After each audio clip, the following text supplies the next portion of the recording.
Let's it die. Yeah. Have you guys gone? But we're waiting for Kevin to join us here. He's going to join us momentarily. Have you? Welcome to the Oh, show. I Josh is figured back today. Josh is feeling somewhat better. I'm And toughing Mac's it out, favorite movie, guys. definitely the color purple today. I I'm have I'm uh, purple again. I have my Z-Pack and I have my nasal spray, so I'm ready for today's webcast. I won't I do can those send you while I'm during I the can show. send you a half bag of Luden's cough drops that I still have from my last cold. You can keep those, actually. Thank you. Yeah,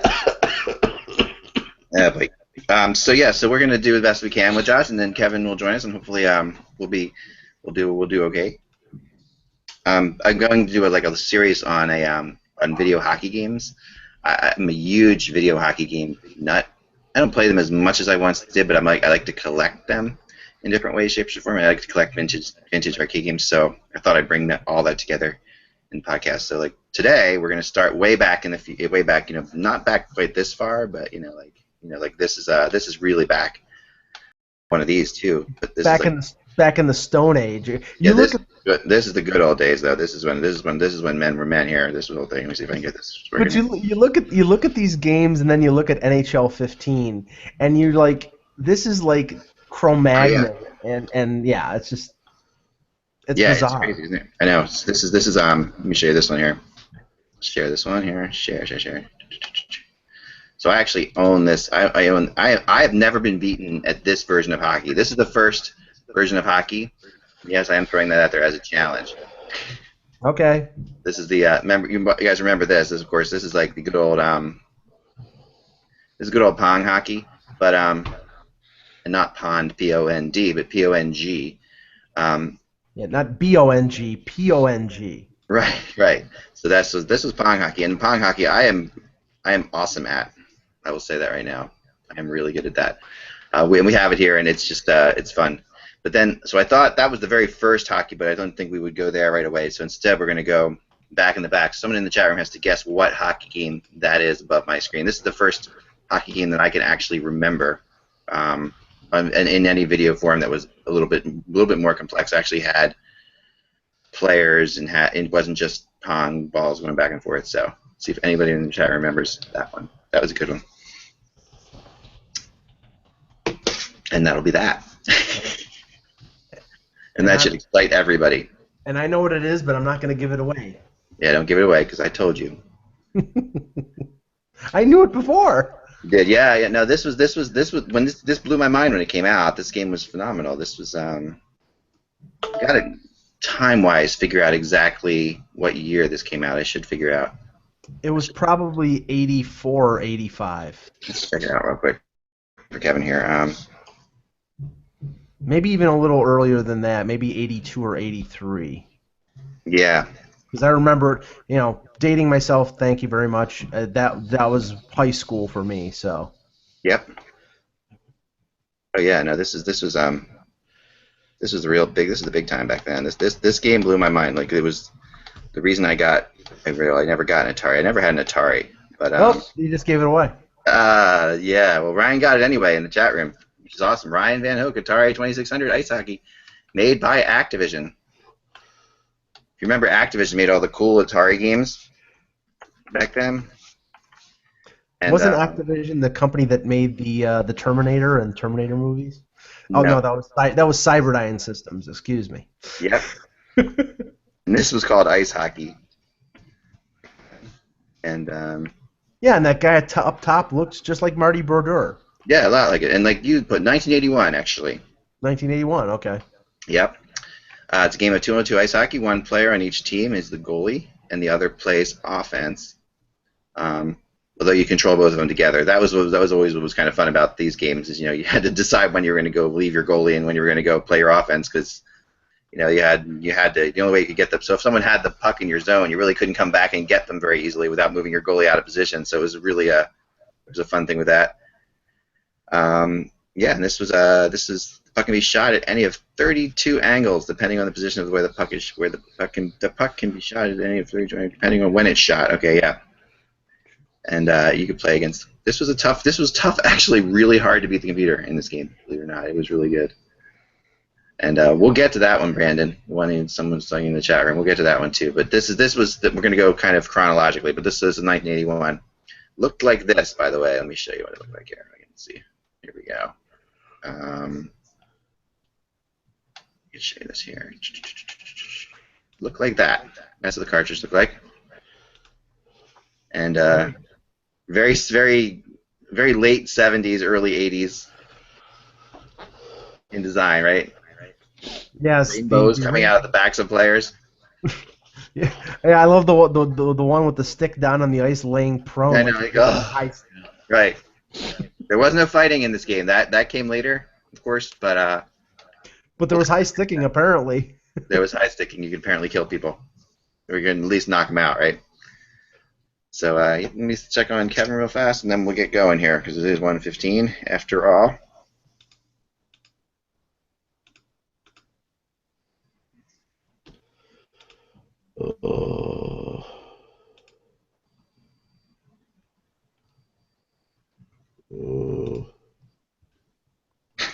In the meantime, Josh will groan for you.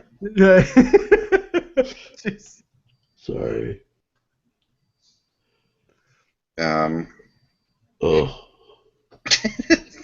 Just not good. All right. Thanks. Thank you. All right, Josh is not feeling well.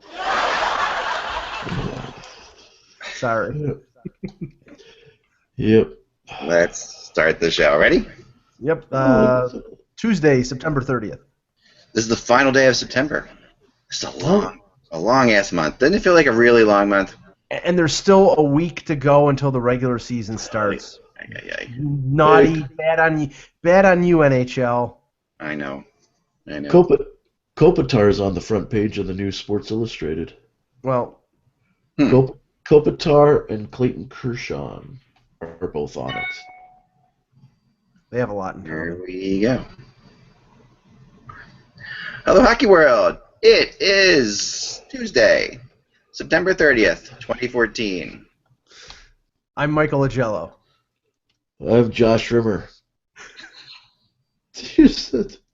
And I'm Eklund. And you're watching the HockeyBuzzCast on HockeyBuzz.com, brought to you today by all sorts of drugs, different than normal league. And Josh is bringing it to you live from the Toronto General Hospital, where he's in ICU. So Josh is playing hurt, but yesterday he took the morning skate, could not go. Today he decided he's going to try to go. We'll see how long he lasts. Oh shoot! Got an upper body injury, we'll call it. Upper head injury. Oh, sorry. So anyway, so Josh, just you can mute yourself if you want to while you're not talking. No, I'm good. Or it'll sound like we've got groaners in the background. So anyway, we got the show going today, and we have some first news for Flyers fans. And as I look back on my thing, I realize my Flyers puck is sideways on my board back there. It's not cool. Okay. There we go. All right, that's better. And we have some Flyers news that Claude Giroux will play tonight for the Philadelphia Flyers, and he's back after his injury, which happened about 10 seconds after he skated on the ice for his first training camp session. But he's back and looking good, everybody says, and he announced today at the practice that he would be ready to go, and Bill Meltzer reported on it. And we're going to, so it's going to add a little bit. I'm going to the Flyers tonight. I'm going to be covering the game tonight from down there, so follow me on Twitter, and you'll check. I'll let you know for sure how they look. Flyers and Rangers renewing their rivalry from last night, where the Flyers have either killed teams or gotten killed in preseason. But preseason is what preseason is, And this is last night they got smoked by the Rangers in Madison Square Garden. So Claude Giroux coming back tonight can't hurt. Which is a big thing, but I think the Flyers are probably hoping that his return is not like it was last year, where I think it took at least the first quarter of the season for him to really get going and play like the Claude Giroux that we know. I mean, early in the season, I don't think he played very well, and the Flyers struggled primarily because of it. So I think that they're hoping that his return, it's the actual Claude Giroux and not 80% of him. Yeah, that's the thing. That's going to be. It's going to be the key. I mean, Claude really has historically not been a good starter. Last year was an obvious example of that. But so I think the key is the Flyers do want him in camp. You want to start him going at some point, not in the regular season, and you want him to hit the ground running. If Claude Giroux started last year like he ended, he would have probably won the scoring title and would have been an Olympian, no questions asked. But he started off like the Flyers did, and other people in a really big in a big way. So that's tricky. So yeah, Claude is out for good, and then some other he's back. But we do have some injuries. Josh, why don't you give us the injury report, which is always fun to talk about. Oh, there's quite a few guys. Preseason has not been kind to the NHL players this season. First of all, let's tell you in Columbus, Boone Jenner will be out for a month, maybe longer, with a broken hand. Not sure when that was suffered, probably during a game. We also have a big one, I think, in Dallas, and that's Kari Lehtinen, who's gone down with what Lindy Ruff has kind of described as a concussion. That's not a good thing. This is a guy that I think could be a top goalie in the league, but he's got a very hard or very tough problem staying healthy. The guy can't stay healthy. If he stayed healthy, he could be one of the top guys in the league. And I think depending on how bad this injury is now, could we see a possible Marty Brodeur surface in Dallas? I mean, Dallas have done a lot with their team here in the last year, especially in the offseason, bringing on Jason Spezza, Ales Hemsky. Mm-hmm. They're expecting this team to be a great team this year, and I'm not sure who the backup is in Dallas, but if Lettinen's going to be gone for quite some time, this could be a good opportunity for Marty Brodeur to get back. Yeah, it's Anders Lindback who's the backup in Dallas, and in spite of the fact that he didn't really play well with Tampa last year, especially in the playoffs when he replaced Ben Bishop. Depending on how severe this injury is, I'm not sure. People don't realize. I don't think Marty Brodeur is going to sign for $550,000. Right. I think he's still going to want to get paid something. He's still he'll want to get paid, an amount commensurate with the type of goaltender he is. I'm not saying $5 or $6 million, but probably a couple $1 million. I mean, Tim Thomas was signed for around, I think, $375 last year. Yeah, that's sort of the area I think you're looking at, Mike. I do agree with you on that, and I also think he wants to play in. I think Marty in general will choose to play in the East if he can. Right. And he might wait this out. This is early, depending on how. And Lindback is a legitimate backup. I mean, there's no question in my mind that Lindback can handle this. He can handle the load for a while. Yeah. But would you want a veteran presence there in Dallas? I mean. Lindback is still pretty young. I don't think you take the chance with Marty. I think Marty's too much too much money, and it also is such a big culture change to bring Marty Brodeur into the fray. What about a Vokoun? Do you look at a Thomas Vokoun? Yeah, maybe that. No, there's a better idea, perhaps. Yeah. There's a couple other guys like that out there still too.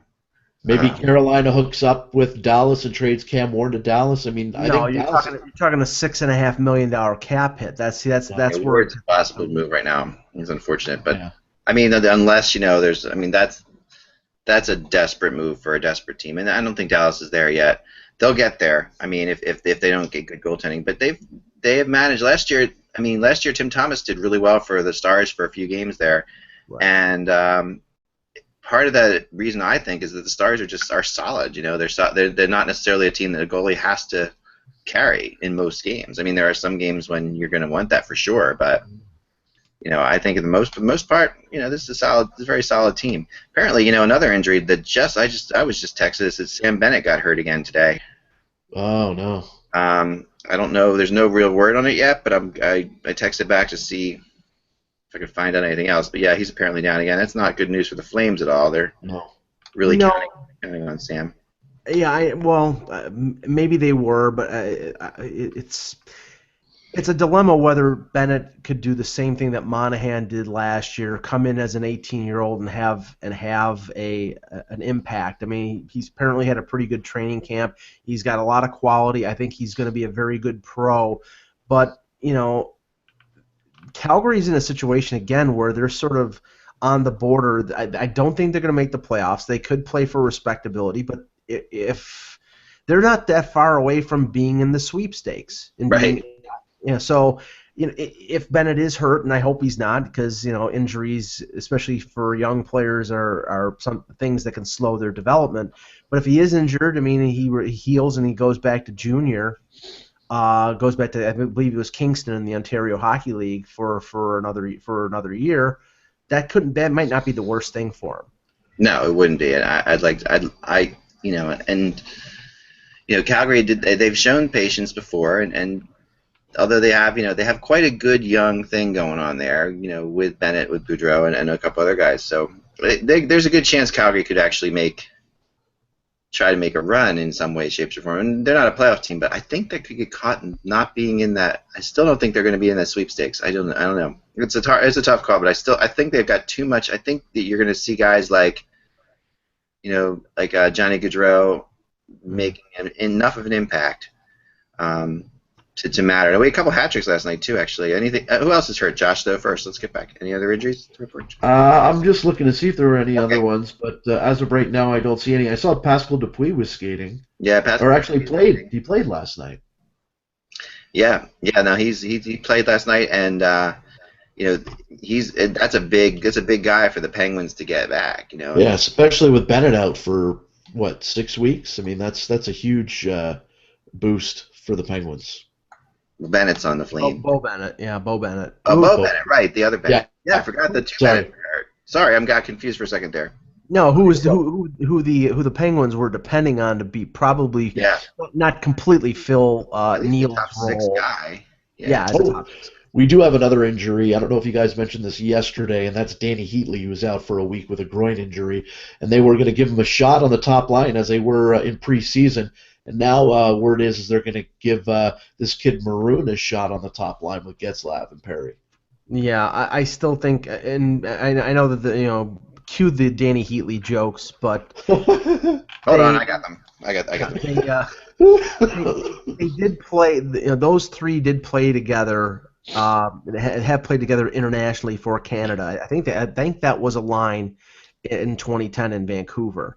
Oh. And even if it wasn't, I mean, you got 3 talented guys there. I know that Heatley, it was basically a third line guy with Minnesota last year, and his speed is significantly down. But I think he's a fit on that line. So I don't know if it's Smith Pelly or if it's Maroon or if it's anybody else that they want to plug in there. I think when Heatley gets back, they're going to at least give that a look, because they got to. If he scores, say, 20 to 25 goals, then you got yourself a bargain. Yeah. Oh, for sure. And this is the last spot for Danny Heatley. You got to think this is his last chance before teams wouldn't be interested in him anymore. He's like the Jonathan Chichu I look at, although Chichu was a lot younger and had those huge years in San Jose, and there were a couple of teams that gave him a chance again, but afterwards no one wanted him anymore. Yeah, and not we have I don't know what that clicking sound is. That might be me. Anyway, Tyler Seguin last night. This is talk about bad coverage. Did your own zone. This is a fun one to watch. The Panthers coming out and just basically not being able to get out of their zone and leaving Seguin all alone. Seguin had a hat trick last night. Yes, and as he scored that goal, Roberto Luongo raised his head and said, "I wish I was back in Vancouver." Yeah, I know that's a crazy one. I mean, that's just terrible coverage, for sure. But But Seguin, we had some discussions about people who were actually talking about the fact that we could see Seguin be a top 3 point getter this year. I mean, and I think you're in that bandwagon, Mike. Yeah, I think he's I think he's at least a top 10 guy. I mean, he's the big key is the fact that you have a secondary threat in Spezza. If Spezza stays healthy and takes a little of the offensive burden off of Seguin, or at least some of the checking focus from the other team off of Seguin, I think Seguin could have a really big year. As long as he stays healthy, as long as he has Jamie Benn on his wing, he could light it up this year. Oh, I think so. Josh? Yeah, guys, just a couple other things I want to bring to your attention. We were talking injuries a second ago. Jonathan Drouin apparently is feeling much better. He was expected to be out 3 to 4 weeks. He woke up this morning apparently and said he's feeling better, still experiencing some pain, but his goal is to be ready to face the Panthers opening night. So he thinks he's going to be back exactly 3 weeks from when he first fractured his right thumb. So that's some good news in Tampa. And also, Mike, I thought you'd like to know, end of an era, Thomas Caberlet has just been released by the New Jersey Devils. Okay, can we play a funeral dirge? No. As for Drew, I'm sure as somebody who wants to break into the NHL and after playing an extra year in junior while the other players who were drafted at the top of the first round last year played in the league, it's a fractured thumb. Unless it's a hairline fracture, there's no rushing a fractured thumb. Lourdes is not near Tampa Bay. So I would be surprised if unless this was just, again, like a less serious injury than first diagnosed. I mean, I would think it's probably going to be the full 4 weeks, and maybe he would wait until the second week of the season before getting back in, because you never know. One slash and it could break it again. Yeah, Ooh. That's the crazy thing about it, right? Rick Westhead is one of my. I really like Rick Westhead's work. He put something out on TSN about an hour ago that says the NHL and the Union is discussing Champion League games in Europe. And this has been going on for a while. I wrote a story about this, last maybe almost, 18 months ago, that I'd heard about this. That this is something where the NHL would take their the champion Stanley Cup team over to Europe and play against champion of like the KHL, something along those lines. Didn't they used to do something like that in the 70s, kind of? There were, I don't remember them going to Europe. I remember the Russian team coming over here. Yeah. But I don't remember. Yeah, that was the challenge. That was like in 75 and 76 when they played Montreal, they played Philadelphia, they played Toronto or Buffalo. They also did that with some WHA teams as well. But this sounds to me sort of like the European soccer model, where they have club teams like Man U and Barcelona playing against each other. And I mean, I know that one of the teams in Sweden who had a Maple Leaf prospect, Andreas Jansson, he was playing in this Champions League, and the league was going in late August and September. I'm not sure if the NHL is going to want to be sending over their Stanley Cup champion, or that team would be open to going over to Europe and touring and doing playing in a sort of competitive avenue for a month before the season instead of participating in training camp and preseason games. Yeah, it is very soccer. I mean, there was just a U.S. Cup going on here in Philly, which is the soccer. It's a very old, 100-year-old soccer cup, and that was a fascinating thing. Anybody could basically put a team. We could put a team together and enter it. It ends up with MLS, Major League Soccer teams competing in the final, but the World Cup is one thing. The European Cup is usually big, and the European Cup is not countries like you're saying. It is, you'll see like Marseille, France will play against somebody in Italy or somebody in England. Yeah, basically Munich and Russian club teams. Right, Madrid will play. Yeah, Madrid will play against some English team. Yeah, exactly. That's what the concept of this seems to be. It says in Westhead's story, it says. First of all, that the league and NHLPA have discussed the possibility of establishing a 4-year cycle that might see the league continue to participate in the mid-season All-Star Game, the Winter Olympics, a rekindled World Cup, and games between the NHL clubs and those from Europe. So the concept of this is that we have an All-Star Game once every 4 years, which is kind of interesting. And I'd sign up for that. I know. And then another year we would go to the Olympics. Another year there would be a European Cup type thing like this is, and then another year we'd have the World Cup, that we've been talking about, the Canada Cup, so former Canada Cup. So there'd be something, a rotating schedule of international events. It's kind of an interesting way of doing it. I'm not. The one concept he said discussed would see the NHL teams play against clubs in hockey's new Champions League, which was conceived after soccer's highly popular international tournament of the same name that you're talking about. The Champions League is in its first year and features 26 teams from countries in Europe. We've been informed by the league and the union that they have not decided about their participations yet. So Moreover, so this is, and these are not easy to put together. I mean, this is a complicated thing. I know that what I had heard, which is a little bit taking this sort of to another level, was that we would have the NHL would have a European conference, and this was in with the KHL sort of having issues and some of the other European leagues having issues. There was a concept out there that there would be a European division almost, and that once that division wouldn't that conference wouldn't play over here very often, but it would be more like in Major League Baseball, or used to be, when they first had interleague play right, when you first had interleague play, where you'd have like, okay, this year the Atlantic Division is all going to Europe, or next year and that kind of thing. They would play all the teams over there, and the concept is making the NHL a worldwide league. I don't know how that when you play that out in your head, and think about how that works. I don't know about that concept, Dak, because basically what you're saying is if you use the Major League Baseball model and you have, say, interleague play where Jokerit comes over and plays the Montreal Canadiens, or you have 30 club teams in Europe, or maybe say 15 club teams in Europe, you have 3 separate conferences, then you have to devise a playoff schedule that will mix these teams in, and you could potentially have a Stanley Cup final between Frölunda and CSKA Moscow. Well, yeah, the way I was told, and you're right, that the way I was told is the Stanley Cup would still be competed for over here. It would be the Stanley Cup. It would be like considered the North American Cup, basically. And then there would be another cup that would be competed for over there, and then there would be a final World Cup. See, then Stanley Cup champion versus the European champion.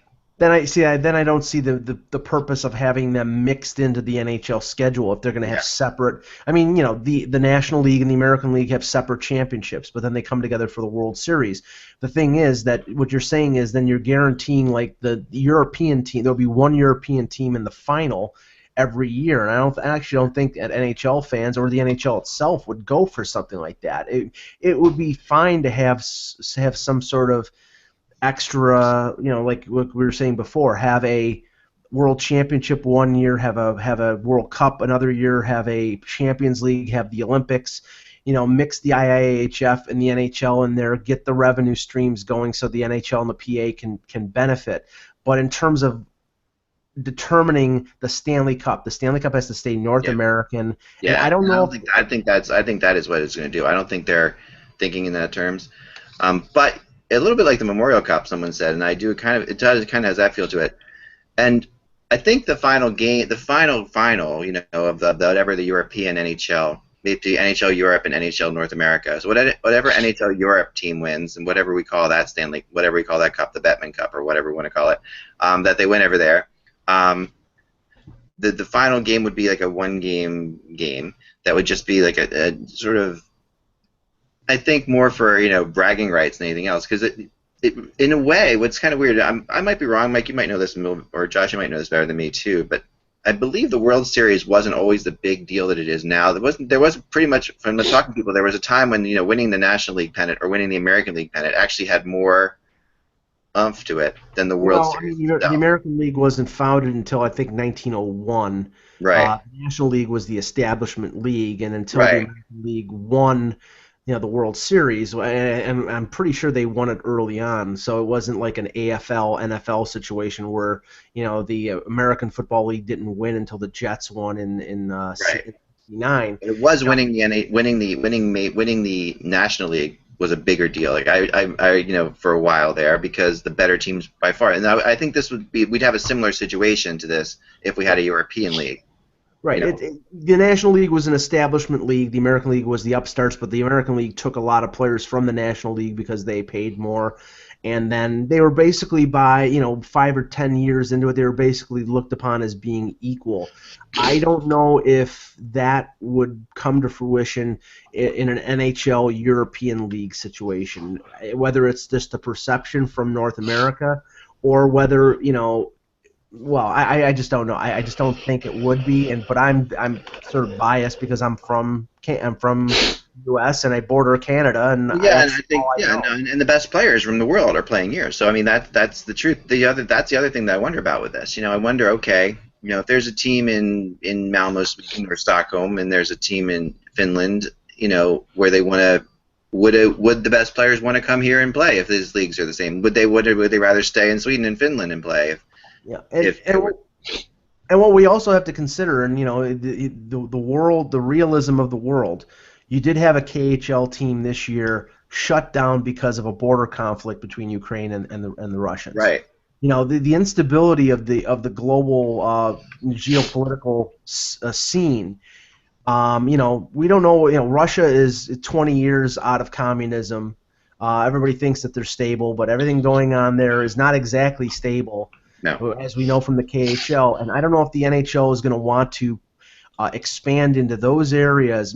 Finland, Sweden, Germany, Italy, England, fine.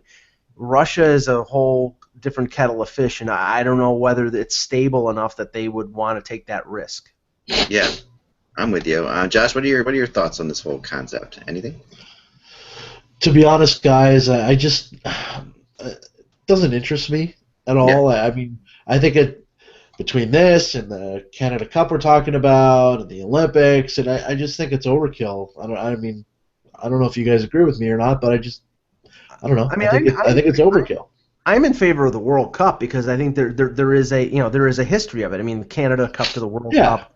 You had Richter and the U.S. and was it 96? You had 81 with the Canada Cup. You had 87, the Rendezvous. There were great series. There were great teams. There were combinations of players that you would never see until the teams got in the Olympics. I think it would just perpetuate that international flavor and that excitement. Plus, the IIHF and, like I said, the NHL would benefit financially from it. The money wouldn't go all to the Olympic Committee as it does when they go to the Olympics. So there would be a benefit for the league and a benefit for the players as well.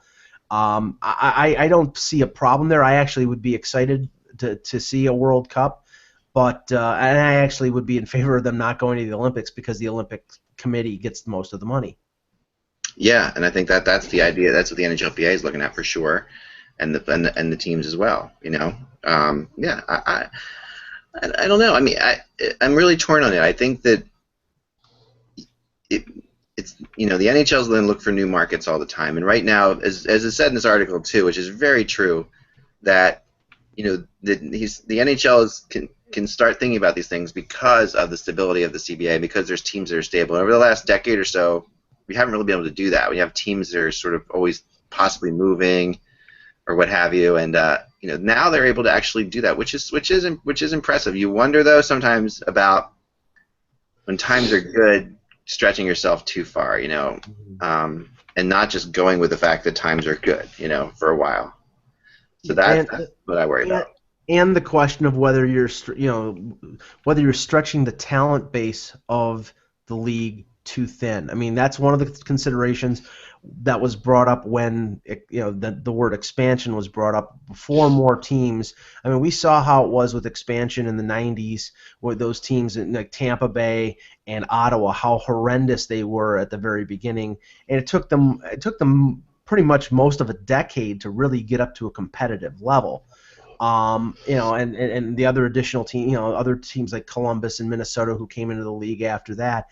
The league expanding now by 4 teams, if they did that, or the league expanding into Europe, there is a talent base there, but don't you think it would bring down the overall quality of the league?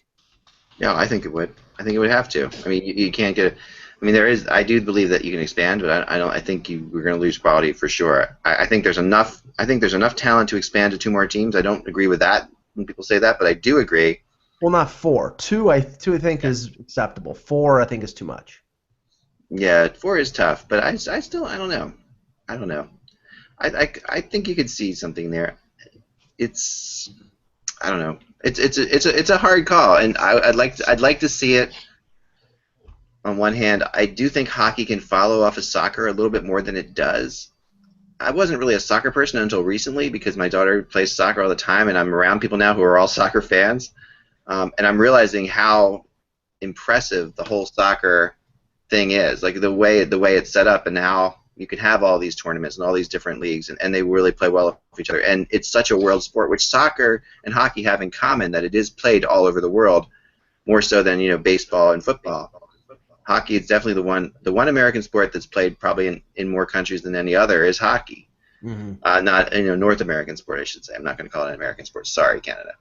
But the one the one North American sport. You know what I'm saying? I mean, this is like hockey is played all over the world, and soccer is played all over the world, of course, and that's why you get that, and we don't have, some soccer has some crazy stuff going on. They've got some players that are just really well paid. Soccer blows away a lot of U.S. sports when you go internationally. Soccer in the U.S. isn't nearly what you think, but man.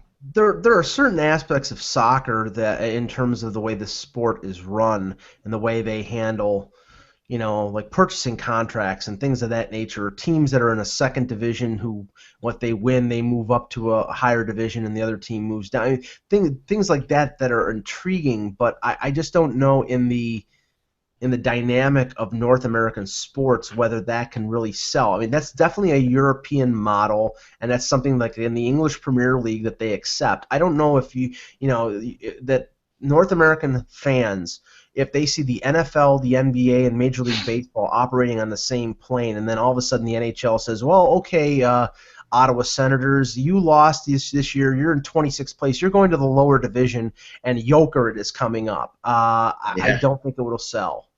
Yeah, I don't think so either. I think at the end of the day, you're going to have issues there. So last night, Jason Pominville picked up a hat trick as well. Talking about some guys who had big nights last night. Yeah. Ilya Bryzgalov, sitting on the bench, threw his hat on the ice when this happened, and also was caught taking some selfies with fans. So Briz is trying to, I think, trying to ingratiate himself a little bit to the Minnesota world, and it's good for him. I would like Bryzgalov to succeed, and I would like to see him kind of get out of his doldrums, and but Pominville really, Mike, I didn't see this coming out of Pominville when they moved him to Minnesota. He's really turned into quite a player in Minnesota. Well, he was captain of the Sabres. He's always been a good, solid two-way player. He has scoring ability. I think, and I don't know for sure whether they're going to pair him with Vanek. I know that there's been talk that Vanek was going to be played with Mikko Koivu. And if that's the case, then Pominville on the left wing would be a heck of a, I don't know if that would be their first line or that would be their second line. But the reuniting of Pominville and Vanek from the Buffalo days, I think I'm one person who thinks Vanek is going to thrive in Minnesota. I know some other people don't think he's going to have as much success, but I think he was just begging to get out of Buffalo, and then obviously the Islanders kerfuffle last year, and then he goes to Montreal and he's criticized when all he did at the end of the regular season was score and keep them in the playoff race. He didn't show a lot of he wasn't great in the playoffs, but he wasn't horrible. So right. I think he deserved the criticism, and he took a friendly deal from Minnesota. He got his money, but it's a shorter term deal. And I think he's going to have some success there. But Pominville has always been a good player, and I think he could score 30 goals this year. And the thing is, it wasn't that I thought Pominville wasn't a good player. I just felt like his better days were past. That when Minnesota picked him up, I was sort of shocked. I thought the Wild gave up too much. They may still have given up much. We don't know, but because they gave around, I think, a first-round draft pick and all that, but. Yeah, Matt Hackett and Johan Larsson, neither one has made the Sabres, and I think Pominville is 31. I'm looking up his age right now, but I think he's 31 years old. Yeah. And that in the life of a player, that's that. No, it's true. Yeah, that's not over the hill. He's a young buck on the old Sabres team. Like to me, I still associate him with the old Sabres. The Briere Drury Sabres, and I know he was really young back then. I just never associated how young he was when that team was together. Yeah, in 06 he was 23. Yeah, 23. Yes, it's impressive. So Pominville is it's turned into a great move for the Wild, and I never would have expected it. I don't think it's at this level. But going back to Brizgala for a Yeah, second, he's in tough there because I mean yeah, unless they're going to send Darcy Kemper back down to I think Iowa is their AHL team. Unless they're going to send him down, I mean Harding is out with the foot yeah, place, yeah, uh, with his foot injury, yeah. self-inflicted. Backstrom is an injury waiting to happen, as I've said many times. Yes. Kemper, I believe, has AHL options, so he can go down without having to clear waivers. So if they send him down, it's Brizgalov and Backstrom. If they think Kemper is ready to at least share in the duties, and he did play well in the playoffs last year, then Brizgalov is without a team, and then maybe if this injury to Lettinen is long term, maybe that's an option for Dallas. Yeah, that would be a good pickup for Dallas, I think. But because Brizgalov can play the backup role as well. He's been done it in his career, and he's not, he's dependable in terms of that he can come off the bench and play pretty well without having a whole lot of warm ups and that kind of thing. So he was a good backup in Anaheim, really good backup. And then he's was obviously forced into a leadership starting role in Phoenix and Philly, but he's shown he would be a good pickup. I would go with Lindback and have Brizgalov as my backup if I was Dallas. I would have no problem with that in a temporary, depending on how long Letton's going to be out. We don't know yet. Right. That's the big key. GoPro Cameras has signed a deal with the NHL. Now, you guys, I don't know if you're familiar with GoPros or not, but I'm as a tech guy. I have like 4 of them. They're very cool little cameras. They're the tiny things that you would see during the Olympics, like guys wearing on their snowboarders wearing on their heads. These little, and they're very durable. You basically can throw them off a cliff and they work. I use them to videotape my daughter's soccer games from a 30-foot my contraption that I do, which is hilarious. Where I have 2 weighted umbrella stands, and then I have 2 30-foot retractable and expandable poles, the kind you would use to clean your pool. And I put that into the umbrella stand, then 30 feet up into the sky, and then a little GoPro camera on top, one behind each net, and I film the soccer games, and we go through stuff with our girls and show them plays they made mistakes on. So like GoPro cameras are amazing, and it's they give you that weird perspective, and you're going to see a lot of them. I think throughout the NHL, there seem to be there's some you've seen like in the NFL. Here's an example. This is a pretty good example. I like this because it is somewhat progressive by the NHL, but this is like you get an example here of this is like Antonio Gates wearing a GoPro, and you can put a camera really anywhere. These things are so small, and you can really get some wild views. So actually, do you think that they will be using this just as a sort of interesting shot for the NBC coverage or for Sportsnet, or do you think this will be installed on officials' helmets? I think they could go with officials. I think you could definitely put them anywhere. That's the amazing thing about them, and they're cheap, and they film completely in HD. So you can broadcast with them too, which is amazing. So you can actually send they could easily broadcast live with them, and I think what you would see.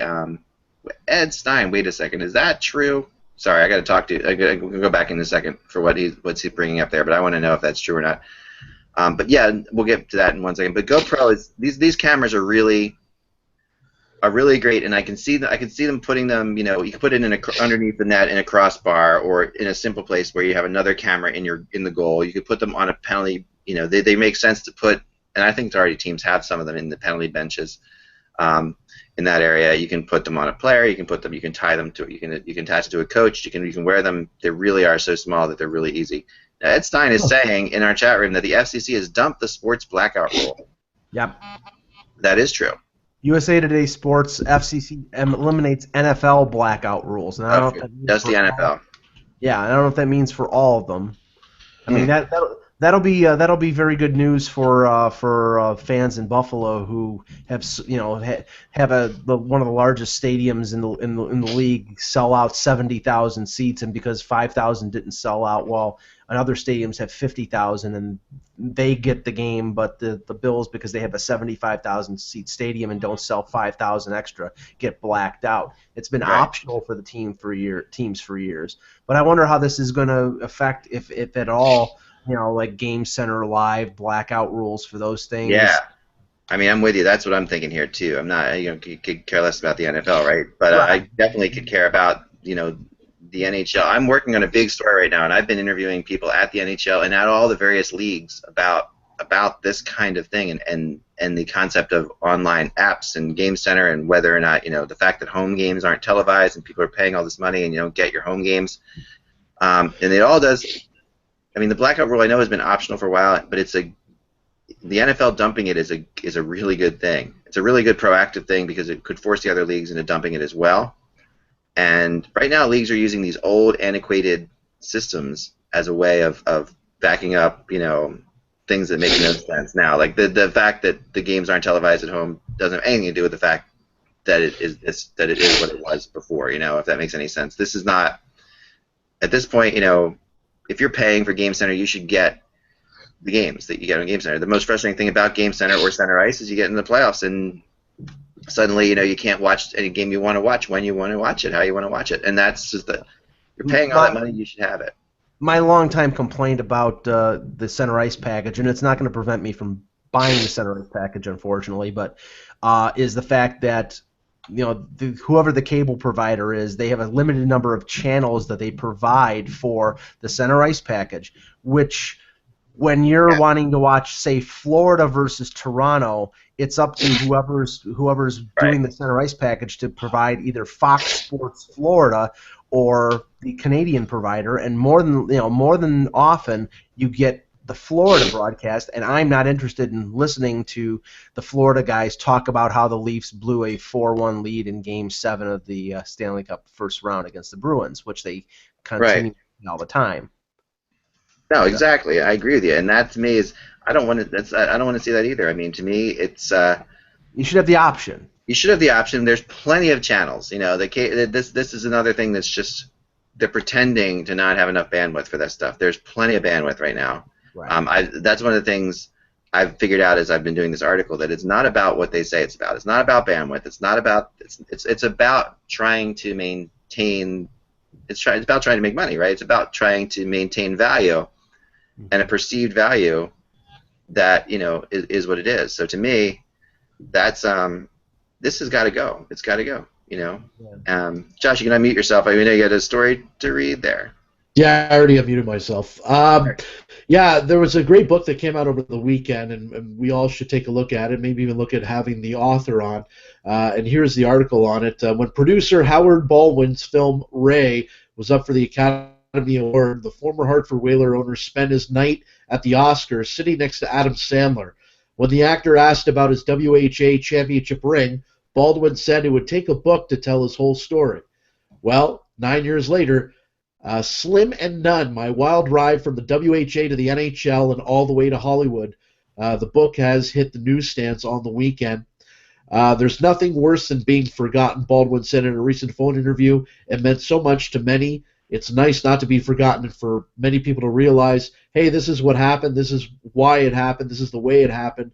I'm sure a lot of people don't know how the team originated. Baldwin helped found the Whalers in '71 when he was just 28. The book details how it started with $25,000 pieced together more intricately than a hockey lineup, and the pitfalls he and his partners went through just to get on the ice. And that book seems pretty interesting to me. I'm going to definitely go to the store and pick it up today since I got nothing else to do. He's such an interesting character and has been for so many years. People who know him and talk about him and met him, who met him and had the experiences with him, they just absolutely love him. I mean, there's great stories about a lot of the current owners and how they got their teams together.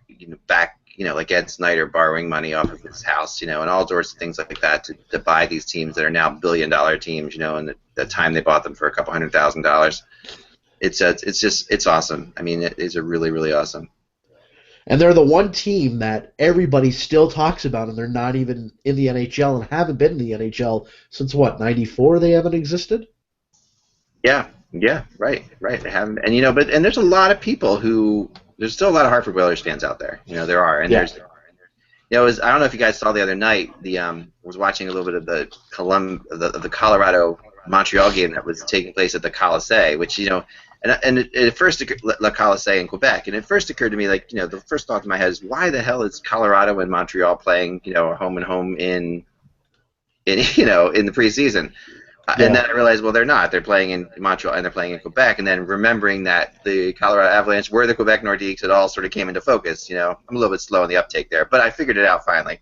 And because I'm watching the game and I'm realizing that every time Colorado scores, they pan to the audience and there's all these people in Quebec Nordiques jerseys cheering away. And so it really is like the rekindling of the Battle of Quebec, right? Although I know a lot of Quebec Nordiques fans don't consider that team their team anymore, and are probably more Montreal Canadian fans than anything else. But Quebec Nordiques will be back sometime, and the same thing goes. Hartford, I don't think will ever get a team again. Unfortunately, it's just one of those situations where they are. I remember I went to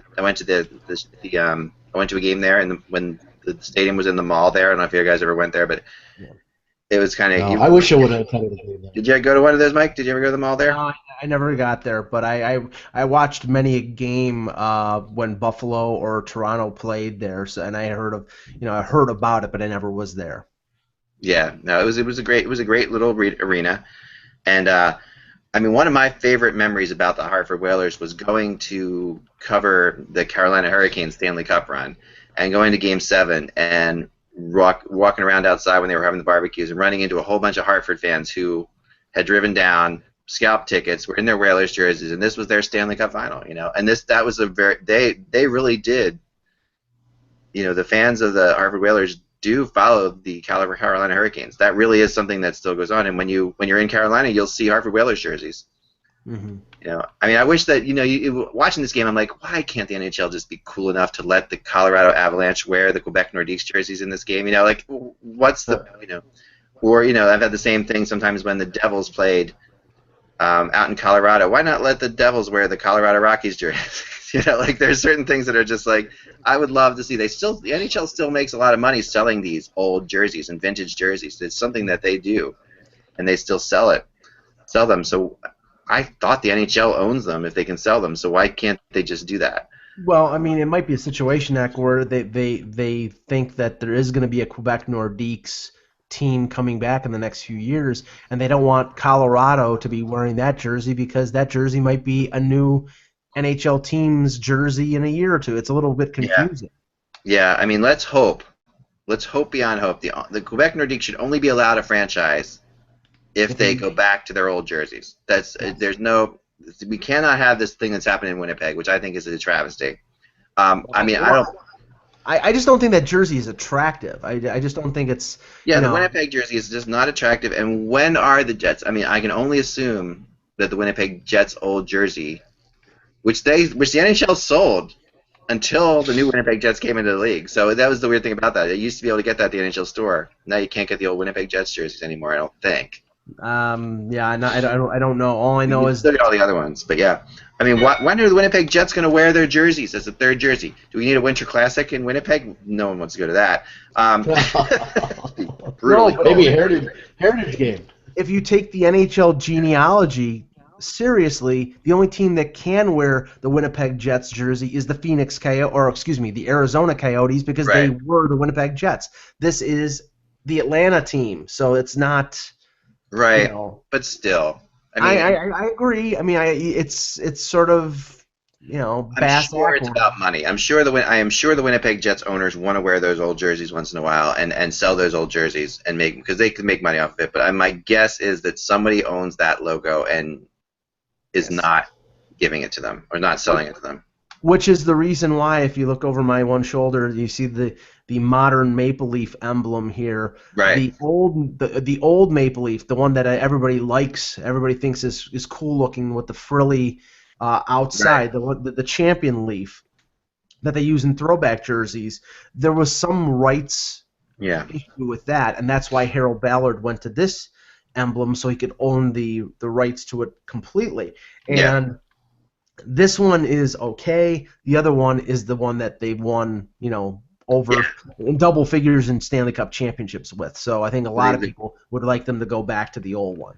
Yeah, and I'm sure they have to pay a lot when they do use the other one in some way, shape, or form. And I think the Winnipeg Jets should do that. I'd like to see the Winnipeg Jets do that. And you know, I do not want to see a new Quebec Nordiques jersey. I want to see the old Quebec Nordiques jerseys. They were maybe the coolest jerseys in the league, and they have to return in my mind.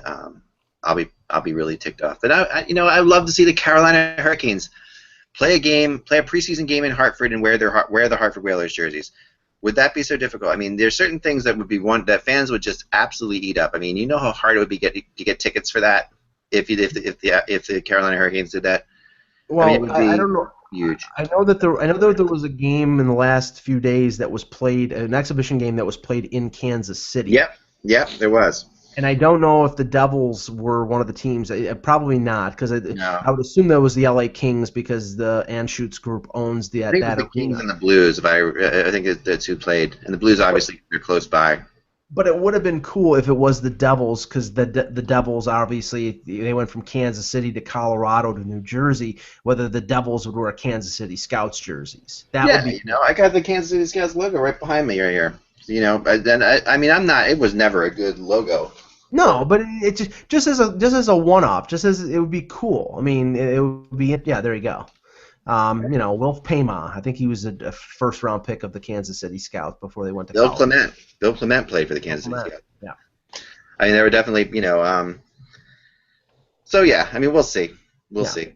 But that Bill Clement played, I think, for the Scouts, and he played for the Atlanta Flames. So he played for those two teams at that point that were in the same, in the same he did ballpark. play for the Flames. I remember him playing for the Flames. Yeah, for sure. And then he went to Calgary. He played for the Calgary Flames too. So yes, that's all the time we have for today. Josh, anything else before we go? No. All right. Well. Sorry, the drugs are kicking in. Oh, good. All right. If you want to, we can just keep the show going for a while and see where Josh goes. We want to just see what happens. I don't think you want. We're going to keep the camera on Josh for the next 2 hours while Josh sits and slowly. Compensates. Yeah, we're going to get out of here. I made 8 things. That, yeah. Goodness. All right. Well, I have to say, Josh, you have your fans out there. A couple of friends of mine, and actually I was out. My niece is a really big HockeyBuzzCast. When the show didn't work the other day, I got a text from her. Why is the show not on the air? And she's a big Josh Rimmer fan. She thinks you're hilarious. Really? Absolutely. Oh, so I have one fan. Fantastic. Yep. No accounting for taste. Right. Taste doesn't run in the family. Anyway, no, she's a good kid. She's a really good kid, I'm joking. She's right. No, she has. So we rented to the beach this summer, and met my cousins, met my sister's kids down there. My sister and my sister's daughter watches the show all the time, and had some questions about you too, Mike, and all the different what's the deal with these guys and everything like that. So I had to tell them how off camera how you guys are both jerks and don't are nothing like your on camera persona. That immediately when the camera goes off, you're like do you have any idea who I am? That kind of stuff. So that's how you. Awesome. That's how you ride. Awesome. All right, guys. We'll see you tomorrow. Hopefully, Kevin's okay. He'll be back tomorrow. He said he was going to be here today, but I think something must have happened. So we'll hopefully have him tomorrow. If not, we'll be here for sure. Remember, without the buzz, it's just hockey. Talk to you then.